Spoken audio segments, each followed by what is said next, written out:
हरिओम। पुण्य कर्म भाग्य को बदल देता है। एक जनश्रुति है कि एक बार अर्जुन और श्री कृष्ण घूमने निकले। रास्ते में उन्हें एक भिक्षुक ब्राह्मण मिला जो कि जर्जर अवस्था में भिक्षा की याचना में हाथ फैलाए खड़ा था। अर्जुन को उस पर दया आ गई और उन्होंने उसके हाथ पर स्वर्ण मुद्राओं की पोटली रख दी। सोचा कि अब उसके भविष्य में अब कभी उसे भिक्षा नहीं मांगनी पड़ेगी। तभी उनकी निगाह भगवान श्री कृष्ण के चेहरे पे गई। देखा वे मंद मंद मुस्कुरा रहे थे। वह व्यक्ति अत्यंत प्रसन्नतापूर्वक स्वर्ण मुद्राओं की पोटली लेकर घर की ओर बढ़ चला। घर पहुंचकर उसने उन स्वर्ण मुद्राओं को अपनी पत्नी को सौंप दिया। कहा कि अभी शाम का समय है, कल सुबह मैं गृहस्थी चलाने के लिए घर का सामान खरीद के लाऊंगा, अभी इन्हें सुरक्षित रख दो। पत्नी ने स्वर्ण मुद्राओं की पोटली को एक खाली मटके में रख दिया। ये सारा दृश्य एक और उनकी बातचीत पास में ही छुपा एक चोर देख रहा था, सुन रहा था। उसने रात्रि में मौका देखते ही उन मुद्राओं की चोरी कर ली। सुबह जब व्यक्ति उठा तो उसे मुद्राएं नहीं दिखीं, मुद्राएं चोरी हो गई थी। वह व्यक्ति निराश हो गया। वो पुनः भिक्षा मांगने के लिए घर से चल पड़ा। कुछ समय पश्चात उस भिक्षुक व्यक्ति का पुनः अर्जुन और श्री कृष्ण से मिलना हुआ। उसे देखकर अर्जुन को आश्चर्य हुआ कि इतनी स्वर्ण मुद्राओं से भी उसकी दरिद्रता दूर ना हो सकी। इस बार अर्जुन ने उसे एक मूल्यवान माणिक्य दिया जिसे बेचकर वह अपार धन संपदा प्राप्त कर सकता था। भिक्षुक ने बड़ी प्रसन्नता के साथ घर की राह ली। रास्ते में एक नदी पड़ती थी। उस ब्राह्मण ने सोचा कि पहले नदी का शीतल जल पी लूँ, फिर आगे की यात्रा की जाए। अतः उसने माणिक्य को एक शिलाखंड में रखकर पानी पीने हेतु नदी के जल में प्रवेश किया। उस समय वहाँ एक मछली आई और माणिक्य को खाद्य वस्तु समझकर निगल गई। यह सब देखकर उस ब्राह्मण भिक्षुक को पछताने के अतिरिक्त कुछ हाथ नहीं लगा। उसने सोचा कि उसके भाग्य में भीख मांगना ही लिखा है, ऐश्वर्य के बारे में सोचना बेकार है। पुनः अपने उसी भिक्षाटन कर्म में वो लिप्त हो गया और इस घटना को कुछ समय व्यतीत हो गए। तीसरी बार फिर अर्जुन और भगवान श्री कृष्ण की मुलाकात उस ब्राह्मण से हो गई। उसे भिक्षा मांगते देखकर अर्जुन ने भगवान श्री कृष्ण से कहा, हे बनवारी, इस ब्राह्मण के भाग में भिक्षावृत्ति ही लिखी है, क्योंकि स्वर्ण मुद्राएं और माणिक्य तो इसके भाग्य को पलटने में सहायक ना हो सके। श्री कृष्ण जी के पूछने पर ब्राह्मण ने स्वर्ण मुद्राओं की चोरी और माणिक्य खोने की दास्तान उस भिक्षुक ने सुना दी। सारी हकीकत जानने पर अर्जुन ने श्री कृष्ण से कहा, लगता है इस अभागे ब्राह्मण के जीवन में कभी सुख नहीं आ सकता। यह कथन सुनकर भगवान श्री कृष्ण ने ब्राह्मण को बुलाकर अपने पास से 2 पैसे दान में दे दिए।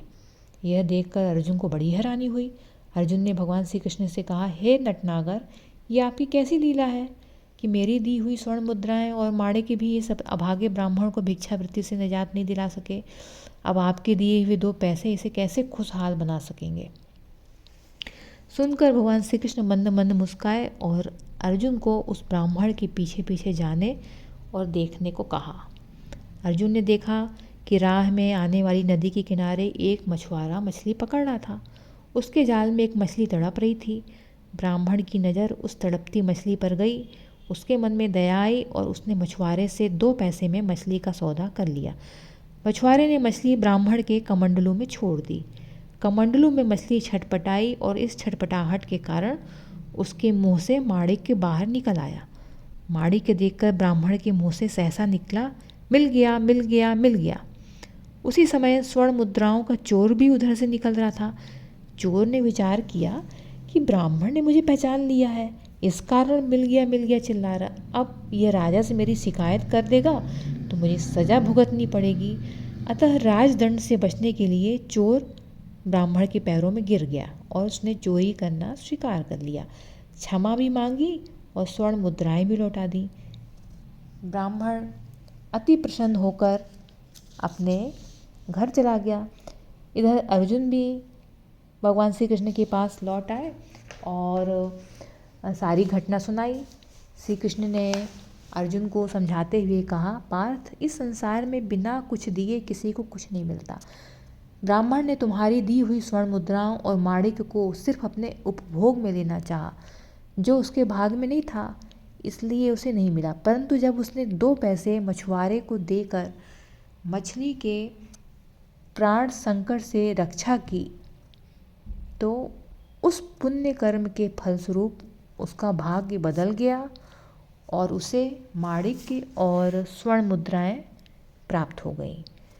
तो पुण्य कर्म भाग्य को बदल देता है और उसके पुण्य कर्म के कारण ही खोया हुआ माणिक्य और स्वर्ण मुद्रा उसको प्राप्त हो गई, जो कि उसके भाग्य में उपभोग लिखना नहीं था, लेकिन पुण्य कर्म के फलस्वरूप ही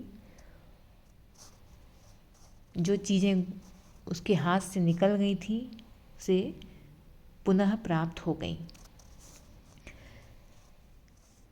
तो वीडियो पसंद आए सब्सक्राइब कर लें, बेल बटन दबा लें ताकि नोटिफिकेशन मिले। पसंद आए तो लाइक ज़रूर करें, शेयर करें और कमेंट भी करें।